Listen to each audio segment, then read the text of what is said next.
Greetings of the day. I, Chavi Gupta, welcome you all in this session. In the previous video, we have done the model of J.J. Thomson, that is J.J. Thomson model. Now it's time to do our next model, that is Rutherford model. So basically, what will happen that when the J.J. Thomson model failed to explain the neutrality of atom, a new scientist came, that is Ernst Rutherford, who carried some experiment and proved the atomic structure through his observations and the atomic model. So that model is known as Rutherford atomic model. Now what was the model? Rutherford model क्या था आपका basically? Rutherford ने एक experiment conduct किया था by bombarding a thin sheet of gold with alpha particles की उसने beam ली थी एंड उसको एक गोल्ड फॉइल पेपर के ऊपर उसने पास कराया था, बम्बार्ड किया था या स्ट्राइक करवाया था. Then a trajectory of these particles are formed. वहाँ पे एक अलग अलग पैटर्न फॉर्म हुआ गोल्ड फॉइल के इंट्रैक्शन के बाद. अल्फ़ा पार्टिकल्स हुए, स्ट्राइक करने के बाद वहाँ पे एक ट्रेजेक्ट्री फॉर्म हुई एंड वो ट्रेजेक्ट्री हमने एक फ्लोरेसेंट शीट पे ऑब्टेन की. ठीक है, सो उससे हमने उससे रदरफोर्ड ने कुछ कंक्लूजन निकाले थे. उसी के बेस पे हमने बताया था कि हमारा एटम कैसा है. Rutherford in his experiment directed high energy streams of alpha particles from a radioactive source at a thin sheet. Alpha particles की शीट ली थी एंड रेडियो एक्टिव सोर्स लिया था जहाँ एंड वो थिन शीट की थिकनेस कितनी थी 100 nanometre. Now in order to study the deflection cause to the alpha particles, आपको जो डिफ्लेक्शन स्टडी करना था वो उसके लिए हमने क्या किया, एक जिंक सल्फाइड की फ्लोरेसेंट स्क्रीन ली थी जहाँ पे जो बीम स्ट्राइक करके गोल्ड फॉइल से स्ट्राइक करी थी. मीन्स डिटेक्टर की तरह कौन वर्क करता है, फ्लोरेसेंट जिंक सल्फाइड की screen. Okay, now basically this was an experimental setup. If you will see that, so this is your alpha particle beam and this is your emitter जहाँ से light रे emit की जा रही, कौन सी, alpha particle की. then this is your gold foil and then this is your detecting screen. ये आपको स्क्रीन दिख रही है. now this detecting screen is made up of zinc sulfide. You can सी इस एमीटर के पास एक स्मॉल ओपनिंग है, दिस वन. ये सिंगल ओपनिंग क्यों है, सो दैट कि जो आपकी लाइट रेज हैं वो एक सिंगल पाथ में फ्लो करें.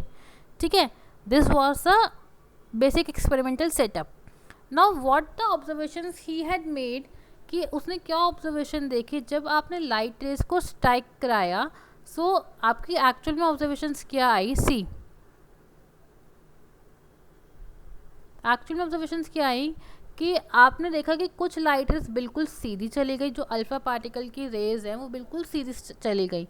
कुछ पार्टिकल की रेज वापस आ गई सेम पाथ पे, और कुछ पार्टिकल्स की रेज जो अल्फ़ा पार्टिकल की रेज हैं किसी पार्ट से स्ट्राइक करने के बाद बहुत ज़्यादा एंगल पे डिफ्लेक्ट कर गई. फाइन. अब जो लाइट, ये इसकी बेसिक 3 ऑब्जर्वेशन थी, बिल्कुल स्ट्रेट जाना, रिफ्लेक्ट बैक करना या कुछ स्मॉल एंगल्स पे डेविएट करना और कुछ लार्ज एंगल पे डेविएट करना. क्लियर है. अब ये क्या ऑब्जर्वेशंस बताती हैं आपको कि जहाँ पे बिल्कुल स्ट्रेट गई वहाँ पे क्या चीज़ है. See the observations made by Rutherford model led him to conclude that, क्या कंक्लूड किया उसने, जो मेजर फ्रैक्शन है अल्फ़ा पार्टिकल का जो आपने बम्बार्ड किया है गोल्ड शीट के ऊपर वो बिल्कुल अनडिफ्लेक्टेड चली गई without any deflection. And without any deflection means कि यहाँ पे सी द फर्स्ट पॉइंट से without any deflection, hence most of the space in an atom is empty. तो बहुत सारी स्पेस एटम में क्या है, खाली है, बिकॉज जहाँ पे कोई स्ट्राइकिंग होगा ही नहीं वहीं से सीधी सीधी लाइट रेज जाएंगी. दैट मीन्स कि बहुत सारी स्पेस खाली है आपके एटम के अंदर. First observation. सेकेंड ऑब्जर्वेशन क्या कहती है, जो अल्फ़ा पार्टिकल्स की है वो sheet deflected by the gold sheet by a very small angle, बहुत स्मॉल एंगल पर डिफ्लेक्ट कर गई. That means the positive charge in an atom is not uniformly distributed. Means जो पॉजिटिव चार्ज एक atom के अंदर वो पूरा यूनिफॉर्मली डिस्ट्रीब्यूट नहीं हुआ. अगर यूनिफॉर्मली डिस्ट्रीब्यूट होता तो हर जगह डिफ्लेक्शन होती, तो हर जगह डिफ्लेक्शन नहीं हुई. दैट मीन्स वो पॉजिटिव चार्ज यूनिफॉर्मली डिस्ट्रीब्यूटेड नहीं है. एंड पॉजिटिव चार्ज वाला कॉन्सेप्ट किसने दिया था, जे थॉमसन ने दिया था. क्लियर है यहाँ तक. नाउ कैसे उसने बोलता ना कि जो हमारा वाटरमेलन है पूरा रेड वाला पार्ट वो आपका पॉजिटिव इन नेचर है. तो वही पॉजिटिव चार्ज इसने कौन लिया है यहाँ पे अपना. Now the positive charge in an atom is concentrated in very small volume. तो थर्ड ऑब्जर्वेशन क्या आती कि बहुत कम अल्फा पार्टिकल्स की जो रे थी वो डिफ्लेक्ट बैक कर गई, वापस डिफ्लेक्ट कर गई. That means they had nearly 180 degree का एंगल पे डिफ्लेक्शन शो करती. तो it means the volume occupied by the positively charged particle in an atom is very small as compared to the total volume of an atom. Means जो बहुत कम angle में deflect करके वहाँ पे आपका वॉल्यूम कम था पॉजिटिव चार्ज का, ठीक है. एंड जहाँ पे ग्रेट डिफ्लेक्शन हुई दैट मीन्स वहाँ पे क्या था, आपका पॉजिटिव चार्ज सेंटर में लोकेटेड था. So these were the observations that was made by your Rutherford model. Okay, now this was the observations, ये हमने आपको दिखाया. Now the next one is कि अब एक्चुअल में रदरफोर्ड मॉडल ने ऑब्जर्वेशन से क्या कंक्लूड किया. Based on the above observations, तो बेस्ड ऑन द ऑब्जर्वेशन के बेस्ड पे रदरफोर्ड ने क्या कहा, that based on the above observations and conclusion Rutherford propose the atomic structure of elements. उसने एटॉमिक स्ट्रक्चर बताया, that is the positively charge particle, जो आपका पॉजिटिवली चार्ज पार्टिकल है, and most of the mass of an atom was concentrated in extremely small volume. कहाँ पे concentrated है सारा positive charge, that is in very small volume में. So he call this region as nucleus. उसने उस reason को क्या बोला, न्यूक्लियस बोल दिया. ओके, नाउ मीन्स जहाँ पे बहुत कम पार्ट से डिफ्लेक्शन शो हो रही थी उसने उसको क्या बोल दिया, न्यूक्लियस बोल दिया. Now the next one is Rutherford model propose that the negatively charge electrons. उसने क्या प्रपोज किया, जो नेगेटिवली चार्ज इलेक्ट्रॉन्स से आपके सराउंड द न्यूक्लियस, कि वो न्यूक्लियस को सराउंड करें. मीन्स पूरे एटम को वो कौन कर रहे हैं, न्यूक्लियस के बाहर वो क्या है आपका इलेक्ट्रॉन्स रिवॉल्व कर रहे हैं. Fine, he also claim that the electron surrounding the nucleus revolve around it with a very high speed in circular path.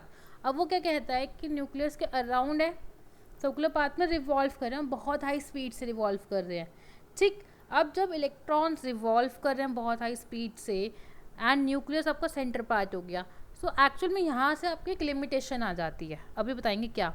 Next point वो क्या कहता है, electrons being negatively charge and nucleus being a densely concentrated mass of positively charge particles are held together by strong electrostatic force of attraction. Third point क्या कहता है ये कि आपका जो इलेक्ट्रॉन्स है वो नेगेटिवली चार्ज होता है, न्यूक्लियस क्या है पॉजिटिवली चार्ज पार्टिकल्स है, बिकॉज न्यूक्लियस के अंदर क्या है, प्रोटॉन्स फिल होते हैं. सो वो एक बहुत फोर्स ऑफ अट्रैक्शन से अट्रैक्ट है, that is electrostatic force of attraction.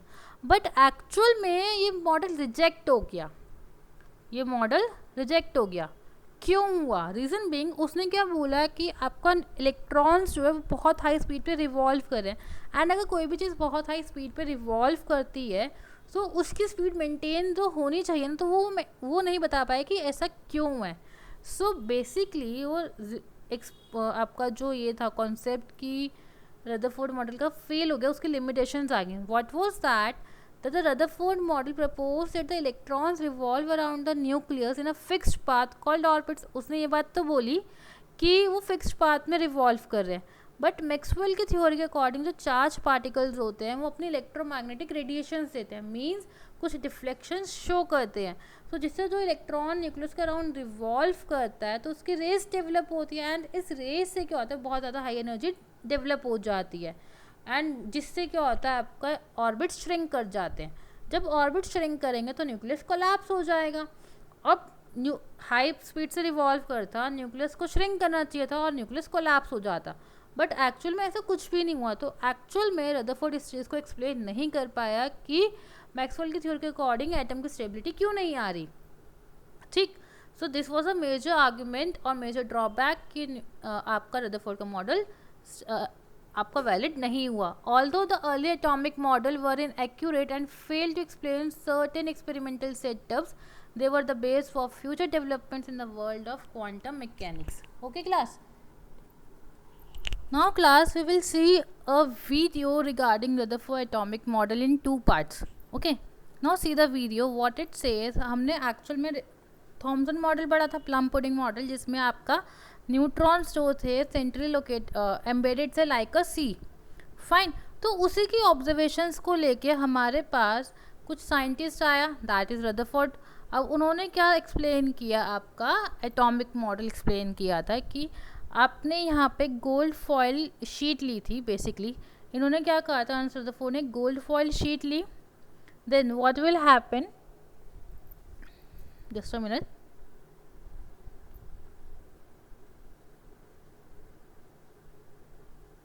अब इन्होंने क्या किया, गोल्ड फॉइल शीट ली एंड एक आपका सोर्स ऑफ अल्फा पार्टिकल, ये आपका सोर्स ऑफ अल्फा पार्टिकल है लेड कंटेनर के अंदर, एंड उस लेड कंटेनर में आपको एक स्मॉल होल दे रखा है। अब उसने अल्फा पार्टिकल ही क्यों चूज़ किया, बिकॉज अल्फा पार्टिकल बहुत हैवी इन वेट होता है। अल्फा पार्टिकल क्यों चूज़ किया, क्योंकि उसका वेट हैवी है, ईजिली रिफ्लेक्शन शो नहीं करेगा एंड उसकी एनर्जी बहुत ज़्यादा है। ठीक है, हाई एनर्जी हो गया, हेवर इन वेट हो गया as compare to atom. Third thing कि अल्फा पार्टिकल आपका पॉजिटिवली चार्ज पार्टिकल होता है और अंदर क्या होता है आपका इलेक्ट्रॉन्स जो नेगेटिव होते हैं। तो अब ये इलेक्ट्रॉन्स नेगेटिव और पॉजिटिव आपस में इंट्रैक्शन शो करेंगे एंड आपको ये बताएंगे कि अल्फा पार्टिकल की डिफ्लेक्शन कहाँ से हुई और कैसे हुई। क्लियर है, that's why Rutherford choose alpha particle over here. Now the next thing is कि अब उन्होंने क्या किया, अल्फा पार्टिकल लिया, देन आपको यहाँ पे गोल्ड फॉइल ली। गोल्ड फॉइल की थिकनेस कितनी ली थी उन्होंने, 100 नैनोमीटर। गोल्ड फॉइल की थिकनेस कितनी ली थी उन्होंने, 100 नैनोमीटर। क्लियर है यहाँ तक। अब ये अप्रॉक्सीमेटली 1000, एक सिंगल गोल्ड फॉइल के अंदर 1000 एटम्स हो गए। तो दैट मीन्स कि इसमें बहुत सारे एटम्स अवेलेबल हैं। अब जब बहुत सारे एटम्स अवेलेबल होंगे तब क्या होगा, अल्टीमेटली आपका वो इजीली डिफ्लेक्शन शो करेंगे। नेक्स्ट इन्होंने एक फ्लोरेसेंट स्क्रीन ली एंड फ्लोरेसेंट स्क्रीन के बीच में एक ब्लॉक खाली छोड़ रखा है, आपको दिख रहा है बीच में खाली ब्लॉक है, वो क्यों, ताकि वहाँ से लाइट अल्फा पार्टिकल की रे ट्रैवल करे एंड डिफ्लेक्शन शो कहाँ करे, आपका फ्लोरेसेंट स्क्रीन पे, जो कि किसकी बनी हुई है, आपकी जिंक सल्फाइड की बनी हुई है। क्लियर है। Now what will happen, you will see कि आपके पास एक स्मॉल होल है, अब वो सिंगल होल ताकि वहाँ से सिंगल डिफ्लेक्शन हो। ठीक है, अब ये गोल्ड फॉइल में क्या है, आपका मैटर एटम्स अवेलेबल है।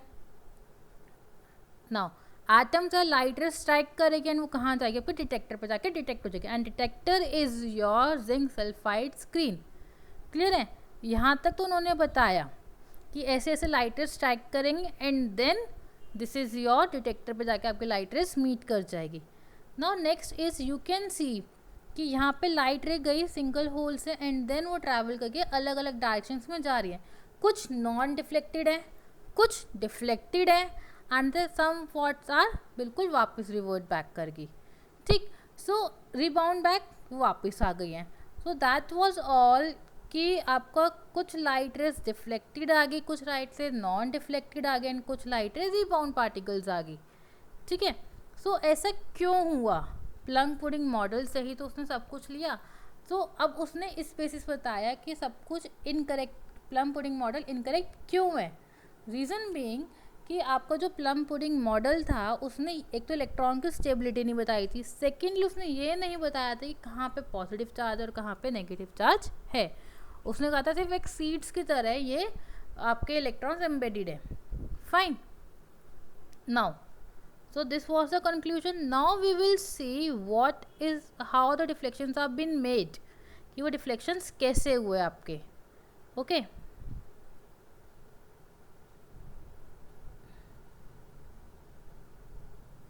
now you can see कि यहाँ पे कुछ deflections शो हुए आपके।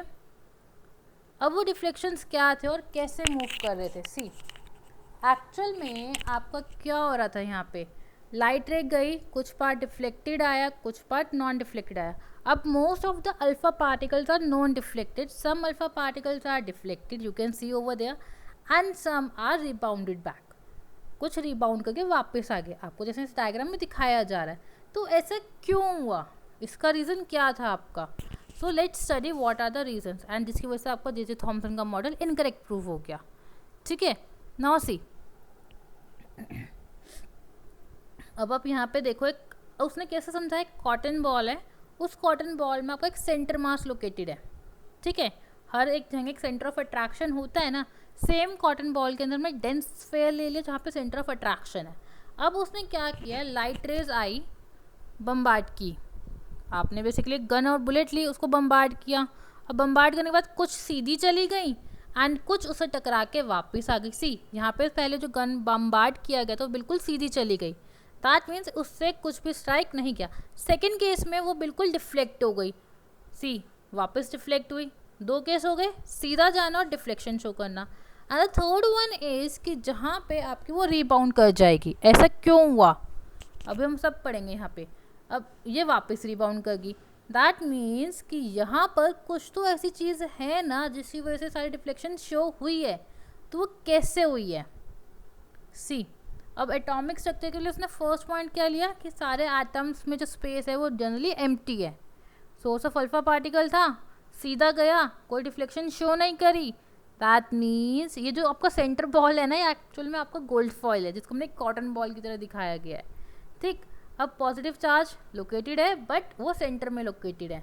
Occupy small space inside the atom, वही स्मॉल स्पेस कहाँ है, इनसाइड द एटम में, बट बहुत कम जगह ले रहा है जैसे आपको यहाँ पे दिख रहा है, ठीक। The third point it explains that कि आपका जो कॉटन बॉल था ये कुछ डिफ्लेक्शन शो कर रहा है बहुत ज़्यादा एंगल पे और कुछ रिबाउंड कर रहा है, ठीक है।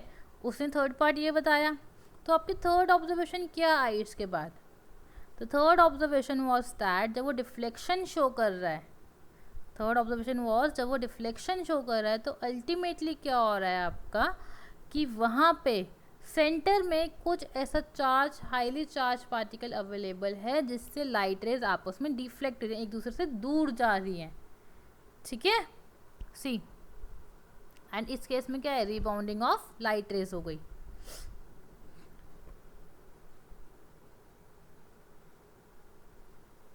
नो सी डिफ्लेक्शन शो किया and rebounding of light rays दिखा दी उसने आपको। तो सोर्स ऑफ अल्फा पार्टिकल आया, कुछ सीधी चली गई, कुछ नॉन डिफ्लेक्टेड आ गई एंड कुछ रिबाउंड हो गई। तो that was your Rutherford model, that was your Rutherford model. So the hypothesis by Rutherford was that first there is a positively charged center in atom called nucleus. ये hypothesis prove होगी उसकी। Nearly all the mass of an atom resides in the nucleus, सारा nucleus के आसपास है। Second, जो electron revolve कर रहे हैं वो उसके अराउंड सर्कुलर पाथ में रिवॉल्व कर रहे हैं। साइज ऑफ न्यूक्लियस बहुत छोटा as compare to size of atom, वो आप देख ही रहे हैं यहाँ पे, ठीक है। ये इसकी हाइपोथेसिस थी। एंड सम वॉट न्यूक्लियस वाला पार्ट प्रूफ भी हो गया, बट कुछ उसके बाद ड्रॉबैक्स आए आपके। वो ड्रॉबैक्स क्या थे, see what are the drawback कि आपके पास एटॉमिक स्ट्रक्चर था। अब उसके ड्रॉबैक्स में क्या हुआ आपका, एक्चुअल में नए साइंटिस्ट आए जिन्होंने आपको ये बताया कि आपके पास वो न्यूट्रलिटी क्यों नहीं आई, एटम की वो न्यूट्रलिटी क्यों नहीं आई आपकी, ठीक है। सो अल्टीमेटली रदरफोर्ड का मेजर लिमिटेशन क्या थी आपकी, मेजर लिमिटेशन क्या थी आपके रदरफोर्ड कि वो एटम की न्यूट्रलिटी एक्सप्लेन नहीं कर पा रहा था कि वो एटम्स, अगर वो कह रहा है कि इलेक्ट्रॉन्स बहुत हाई स्पीड पे रिवॉल्व कर तो वो श्रिंक होकर ऑर्बिट्स में गिर जाने चाहिए, ऑर्बिट श्रिंक हो जानी चाहिए और न्यूक्लियस स्टेबल नहीं होगा, उस हिसाब से न्यूक्लियस कोलैप्स होना चाहिए। तो रदरफोर्ड ये चीज़ एक्सप्लेन नहीं कर पाया था। So this was all about Rutherford model, and we have done two models, J.J. Thomson model and Rutherford model, and we have done their observations and limitations. So अब आपसे एक प्रीवियस वीडियो में question पूछा गया था, उसके answers हैं। What does the Thomson model suggest, Thomson model ने क्या सजेस्ट किया था, that electrons are embedded in it just like seeds embedded in the watermelon, जैसे सीड्स एम्बेडेड है वाटरमेलन के अंदर, ठीक है। And next which experiment lead to the discovery of electrons, कौन सा एक्सपेरिमेंट है जो इलेक्ट्रॉन्स की डिस्कवरी बताता है, that is a cathode ray experiment. So that was all for today, and I hope J.J. Thomson model and Rutherford model is clear to you. Thank you and have a nice day.